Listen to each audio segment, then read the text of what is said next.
I don't remember the first time I told a mother her child had been killed. I can't see his face, the color of his skin, but I can feel it, thick. And I don't remember the first time a father pleaded with me to help get his daughter off of heroin, or the first time you came running in with your child, laughing and giggling, but you were in a panic because he had swallowed a piece of dog food or got a raisin stuck in his ear. And I don't remember the first time I washed maggots out of a neglected wound, or the first baby I delivered. I don't recall the first time I sutured anybody up. I do remember this time where I figured out this guy spoke Ukrainian because that was the country he pointed to on the map. And try as I can, I can't picture my first alcoholic patient. The first time I told you had cancer. I can't see my first heart attack victim. I do remember this homeless lady once. I got her to settle for a turkey sandwich because we were all out of cheese sticks. And I don't remember who you were when I stood in front of you, and I thought to myself, if only I could keep you breathing, keep your heart beating a little longer, perhaps, just perhaps, somebody else could use that heart or that liver, those kidneys. And I don't remember your name. I don't remember who you were, but I remember holding your hand as you died with a cell phone propped up against your ear so you could at least hear the whispers of the voices of somebody that you loved from 1,000 miles away. I don't remember your name. I'm just a simple ER doc, no different than thousands of others like me, right now across America that are working, around the world for that matter. Keenly aware how privileged we are, how blessed we are to do a job that is so amazing, rewarding, complex, tragic, frustrating, uplifting, life-changing. It's kind of magical. Amazing when you think about it. The ER is the only place in the world where every single facet of society comes together under one roof. The only place. Eventually, that is. You want to spend a day? Want to come with me? See it? It's really quite amazing. It's really quite magical. And it hides just beyond those doors.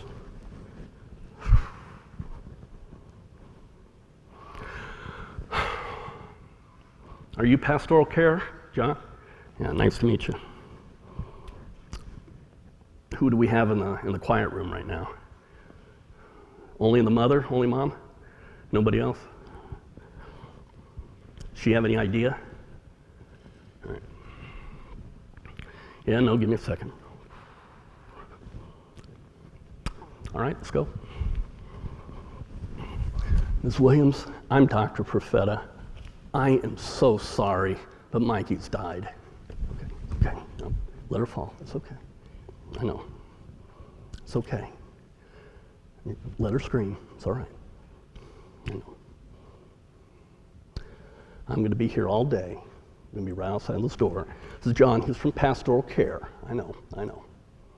He's gonna help you out with everything. He's gonna take care of everything for you today. But I'll be right outside if you have any questions for me. And John, can you take over? All right. I'm so sorry.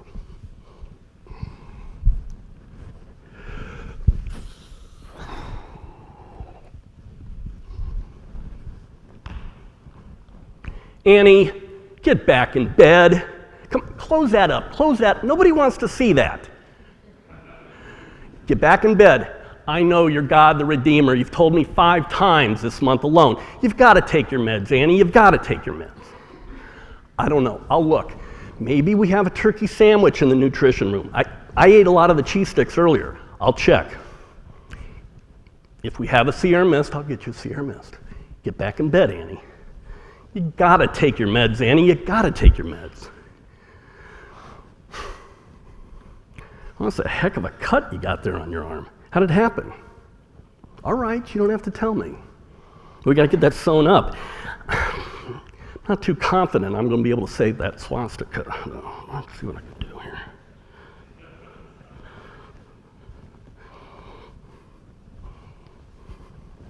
Dude, I gotta ask, what's with all this? I mean, it's gotta be impossible for you to apply to a job, let alone get into grad school. I get it. It's your way of expressing independence. Okay, I get it. I'm not offended. No, really.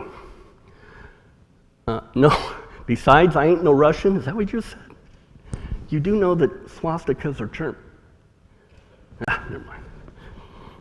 Hey, swastika came together fine. Looks good. All right, we'll see you in a week. Yeah, no, man, it's all right. Yeah, fist bump. Okay. Fist bump. Just come back. No, you don't have to bring me anything. You want to bring me beer? Sure. What kind of beer are you bringing me? I caught you. They don't even make Blatt's beer anymore. Her water broke? I wouldn't worry about it. Trust me, we're not going to deliver a baby today. We never deliver babies. The water breaks all the time. They always say they're in labor. We never have to deliver them. OB will page OB. They'll be down here. They'll deliver a baby. It's not going to be a problem. Let's go in and take a look. Oh my, that's a head. And she just speaks Spanish? That's a cabeza. Give me some gloves. Give me some gloves. Don't push. No empuje. All right, got it? Oh no. All right. Empuje. Okay, quick. Oh, quick, cut the cord. Oh boy, he's really crying. Hey, look. We delivered a baby. Pretty cool. Yeah, look, we delivered a baby. Oh yeah. Oh, felicitaciones. It's a boy, Hijo, Niño. 10 of everything. One of that, but 10 of everything else. Congratulations, healthy, saludable.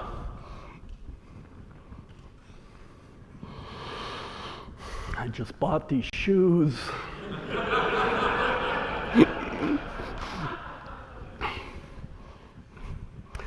You were maybe a minute away from being dead. Maybe. You were so fortunate the police were there to give you the antidote. I mean, this is what, the second time this week? I tried to get you help. We had social services come in here, tried to get you help. It's not working. So this time, what I'm going to do is I'm going to send you home with a body bag. And the next time you inject heroin, do it at least inside the body bag. This way, you won't soil your mom's couch when you die. It was a good start. I mean, you came in looking for treatment for your alcoholism. Let me get you some help. Come on, you made it this far. You got through the doors. Let me just call somebody, get you. You're not going to be able to quit on your own. You're not. You know it and I know it. You got any kids? A little girl, really. What's her name? Ashley, 5. If you don't let me get you some help, pretty soon somebody else is going to be helping Ashley with her homework, walking her to the bus stop, seeing her go to prom, seeing her get married. And that somebody is not going to be you. You're going to become nothing more than a couple photographs, a fleeting video segment in a wedding video montage. Let's get you some help. All right, good. Yeah? Sometimes we have to be tough. Cup of coffee? All right. Well, hi. What's your name? What do you have in your nose? How old are you? I was that many when I was your age. Is that a Lego? It's the Lego policeman. Yes, I see. Well, why did you put that up your... You were trying to hide it from your brother? Were you trying to take his Lego... You have what up your nose? Like the battleship? Like the game Battleship? Oh, no. Thank goodness, that's just a PT boat. You got pegs in your ears, too?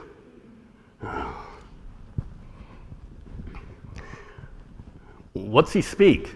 mean, he doesn't look like he's hurting too much, but and that's not Chinese. What is that he's speaking? Yeah, hold up Google Maps. What's he pointing to? Is that Burma? Is Burma a language? Is it Burmese? Is that, well, call upstairs a hospital, see if there's somebody in the hospital who speaks Burmese, or if that doesn't work, call the language line and let me get me a translator for him. I mean, it looks like he's pretty stable. And while you're at it, I got a patient 9 that I need help with. Can you get me a translator? And I got this woman in there. I just went and asked her what's wrong with her. And she says, well, you know, Dr. Profeta, I just feel blah.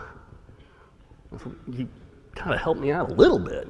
Meaning like a sore throat, headache, belly pain. You know, I just feel, yeah. I said, blah, yeah. I looked it up. I went to Google Translate. I typed in blah. I said, see, yeah. You think we have a blahologist we could call on staff? I don't know. Help me out. Oh, goodness. How old is he? Yeah, no, he's about my kid's age. I take it he wasn't wearing a helmet? All right. And it looks like we got his blood pressure stable. He's got family coming in? Okay. I got this buddy. He's a liver transplant surgeon. And he asked me the other day, he says, hey, you remember that guy you gave me a brain bleed a couple months back? I said, he goes, tall guy, blonde. I said, oh yeah, I remember. We came in, harvested him, you remember? I said, yeah, I remember. I saw his liver in clinic today. His liver's doing great. So, well, let's wait for his family to come in and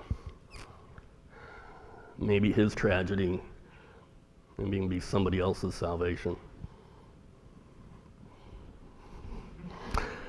Mr. Smith, I understand you're having trouble with your bowels today? Yeah, what's that?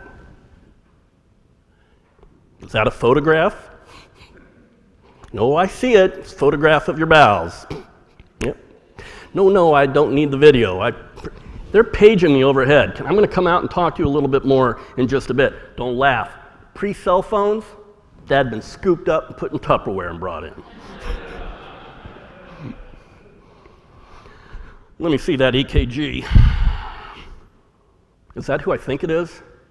And he's a pretty powerful guy here in the city, and his name's on every building, it seems like. Well, I'll tell you, let me go talk to him. Sir, I'm Dr. Profeta. I just got your EKG. Need to get in here and talk to you real quick, but you're having a heart attack. And we've got to get you off to cath lab right now and get that vessel opened up and, keep you alive. And no, sir, I know who you are. Okay, yeah, sure, I'll get your doctor call, but we got to get you to cath lab now. And no, sir, I know you're on the board of this hospital, and you know everybody here, but it doesn't matter. We've got cardiology. We're waiting to take you to cath lab now, and sooner the better. No, sir, I'm well aware that the chief of staff is one of your best friends, but he's an orthopedic surgeon. Sir, we need to get you to cardiology. We need to get you cath lab right now.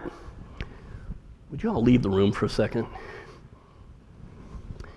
Sir, look at me.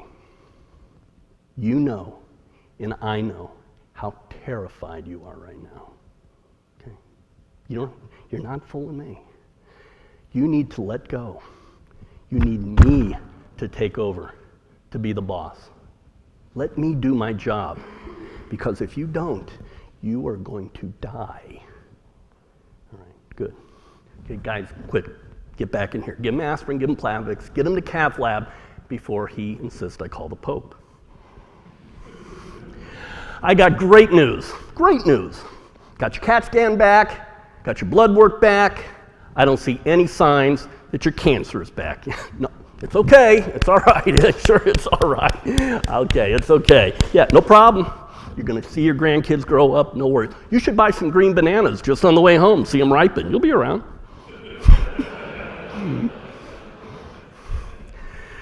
You're just bruised up, a couple little broken bones in your foot, you're gonna be fine. You're lucky. A lot of times, people get in these bike accidents, they're not so lucky as you. So yeah, no, you're not gonna die. No, you're gonna be fine, trust me. Calm down, you're not gonna die. You're honest. You can tell your family when they get here that you love them because you're not going to die. Pal, you're not gonna die. You're not gonna die. Do you have any idea how much paperwork it is if you die? I want to get home. My wife's making turkey burgers.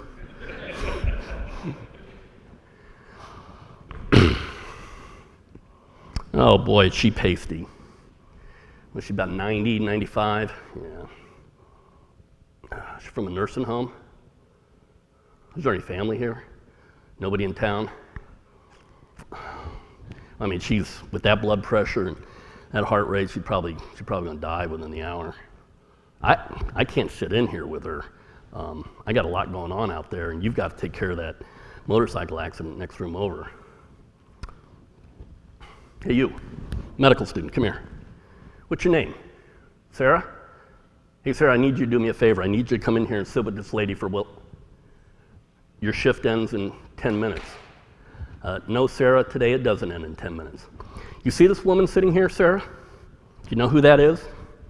That is the greatest generation that ever lived. They liberated the world from fascism. They sold war bonds.